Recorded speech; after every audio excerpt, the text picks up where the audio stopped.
When I was much younger, when my kids were much younger, one time I was getting ready to go to a conference to give a paper, and my son, Ben, asked me, he told me to be careful in the factory, and I had no idea what he was talking about. After a little questioning, it turned out that every time I had been talking about working on a paper and giving a paper, he had heard me saying that I was making paper, and that this was my job, was to make paper. And when I went to a conference, I was going to the factory, and he had imagined me with a hard hat and a big wrench. So ever since then, in my house, of course, giving a paper, going to conference, giving paper was going to the paper factory. But as an intelligent young man, he took advantage of having an expert on paper in the household and asked me some papers about its construction. It's always stuck with me. He asked me, how do they put the front and the back side of a piece of paper together? He said he's never seen them apart. He's never seen just a front side or just a back side. He's never been able to kind of pull them apart to see how they're put together. I didn't tell him that wouldn't help, because like a Hydra, if you pull them apart, you just get more fronts and backs. They're really tightly sealed, and he just couldn't quite wrap his mind around how they did that. And I think this is a bad question, but it's a bad question. It's bad in an interesting way, which is, I think, a good subtitle for a lot of philosophy. It's an example of what Wittgenstein talked about when he said he wants to pass from a piece of disguised nonsense to something that's patent nonsense. And the kind of question that Heidegger talks about a lot, I just, once I started looking for it, there are just pages and pages of quotations I've got, where he says, if you have a question that's wrongly phrased or wrongly thought out, it puts the inquiry on the wrong path from the beginning, and therefore all the answers are going to be wrong. You just can't have a good answer to it. I mean, if you talk about attaching the front to the back, you talk about attaching the back to the front, about the meeting in the middle, none of these are going to work, and you can't just refine it and get it better. You're in the wrong horizon, you're in the wrong conceptual scheme, conceptual space, however you want to put it. And Heidegger has a number of explanations for how we end up in these bad conceptual spaces. There's a phenomenological explanation with the equipment breakdown. There's a historical genealogical explanation when we had got kicked out of the Eden of the pre-Socratics by Plato. But he also has a linguistic explanation, and that's what I've been working on lately. I'm writing a book about this. I'm finishing a book about this. And here he says that the way that we talk determines a lot about how we think. These two can't be pried apart any more than the front and back of a piece of paper. And this is a view that many philosophers have had. Both Nietzsche and Russell say that our grammar sets much about our metaphysics, and the two of them agreeing. I'm not sure if that's comforting or unsettling. And Heidegger says at the very end of the introduction to Being and Time, he says it's easy to talk about beings, but for being, we don't have a vocabulary or a grammar. So what's wrong with our vocabulary and grammar? Well, if we talk about the piece of paper, we're talking about two sides. When we talk about two sides, these are two things. You have nouns applied to them, and the very way of talking about them separates them, makes them into separate entities, into beings, treats them ontically. And by treating them as separate entities, that treats them as separable, as separate, and therefore in need of connection, or at least as connectable. And so the grammar puts us into this way of thinking about them as objects and their relationship. It makes us think about them. Any of these kinds of sentences about things being related talks about things. And therefore, these are things that have their own identities, have their own kind of subsistence, are to some degree something like a traditional substance that doesn't need anything else to exist. because if you're talking about two things relating, then they're two things. You have to talk about the things that relate. And this forces all the relationships into the status of secondary, of external to what the things are. That the things are what they are, and then they can enter into these relationships. I mean, even if you say it's a necessary relationship, it's still a necessary relationship between these two things. And therefore, the very saying of it undermines the statement. And this is what he calls in Introduction to Metaphysics, when he's talking about something else, a contradiction with a dash in there. It's not a logical contradiction, but it's when what you say speaks against what you're trying to say with it, when the very way that you're talking goes against what you're trying to say. When we're talking about some of these things, and this particularly force-frame being, the asserting of a relatedness ironically undermines any deep relatedness, because it implies that they could be unrelated. It implies they are separate, independent entities. And so in a weird way, relating them separates them. Right? They are too related to get related. And how do we talk about this? We have enormous difficulty saying anything about this. That doesn't end up distorting it. So I think this is how basically Heidegger sees the realism-idealism debate. Does the mind make contact with the world? Does the world initiate contact with the mind? Do we meet in the middle somehow? Well, these are just the front of the page is glued to the back of the page of the page glued to the front of the page. You know, I always read him saying, oh, you know, dismissing both of these, you know, pox on both your houses. But this is kind of how it makes more sense to me, instead of just a dismissive, snobby, I'm smarter than the history of philosophy.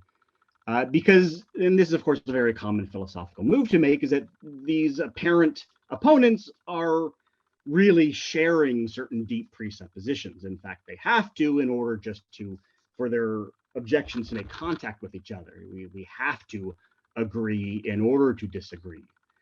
And here, realism and idealism are kind of flip sides of the same piece of paper, so to speak.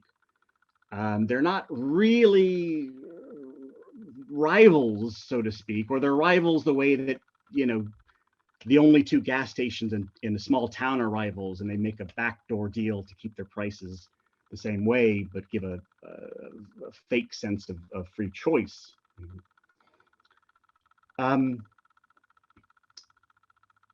So what the thing to do, of course, when you find something like this, is to challenge those fundamental presuppositions, that understanding of being for Heidegger. So we want a different starting place, a different way to talk about beings, in particular relationships, relatedness.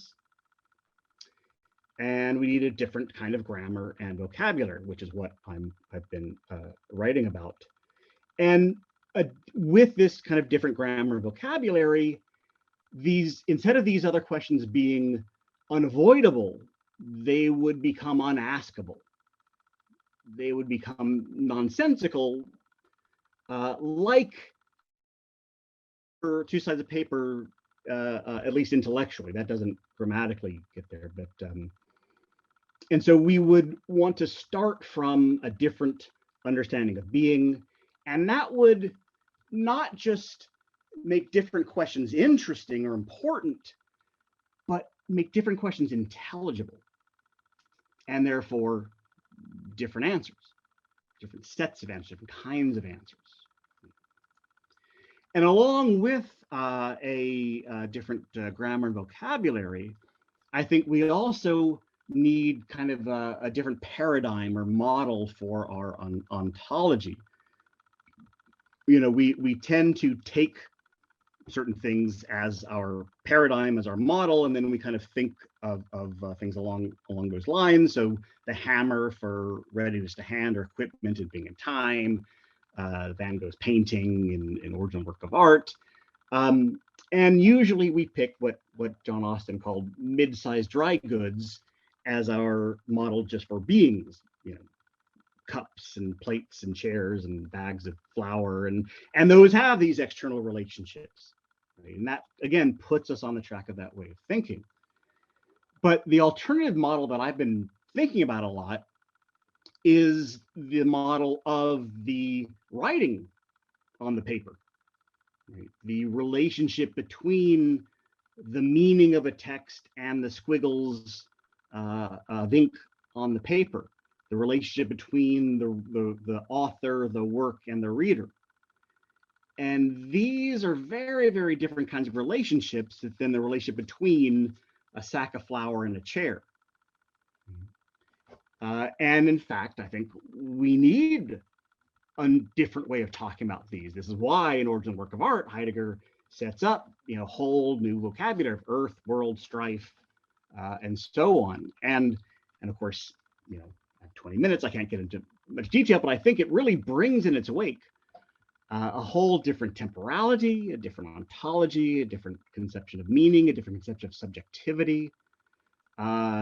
It's kind of a thread that when you pull, a whole lot of traditional stuff unravels, and then you can reweave it in a very different pattern. This, of course, is what Derrida did in much of his early work, and I have been finding that Heidegger really, really anticipated Derrida in far more detail than I ever realized before. So if we change our starting place, then we change the path that we're on, and therefore where we end up. And this can seem like what Husserl called has the advantage of theft over honest toil. Right, we're just solving by redefining our terms. We're winning the race by redrawing the finish line behind us instead of in front of us. We just help ourselves to this unity instead of establishing how it comes about. But I think we've really been kind of bamboozled by, let's go ahead and pile on Descartes, easy target, because his prose is so innocent sounding. And what does he do? He talks about, I'm getting rid of all these presuppositions, and I'm just starting from scratch. I don't want to presuppose relatedness. And therefore, if I start with the relatedness of mind and world or what have you, then I'm helping myself to this unjustified presupposition. But of course, the response to that is, well, them being separated and in need of connection is just as much of a presupposition. It's just as much that nest of a huge conception of reality, of mind, of knowledge, of what a relationship is, as this alternative. We've just been kind of tricked into thinking that is this naive, innocent, straightforward, responsible way of taking it on. When the very notion of a starting point means that it's unjustified. If you have a conceptual machinery that can justify your starting point, then that's not your starting point. You already started because you already have all that stuff. You already have started by determining how to decide where to start. The starting place in some ways has to be unjustified because that's you're beginning there and you're generating things, generating ways to think about how to start and how to progress. And so justifications always have to be to some degree retroactive. And so all of these positions are going to be, on that perspective, arbitrary. And it just comes back to the point that these questions are not innocent. These questions don't start from nothing. They always are intelligible only within a particular way of looking at things in what Heidegger calls an understanding of being. And the topic I'm looking at again is the way of talking about that perpetuates it, reinforces it, enforces it, and in particular in terms of these notion of relationships. So I'll stop there.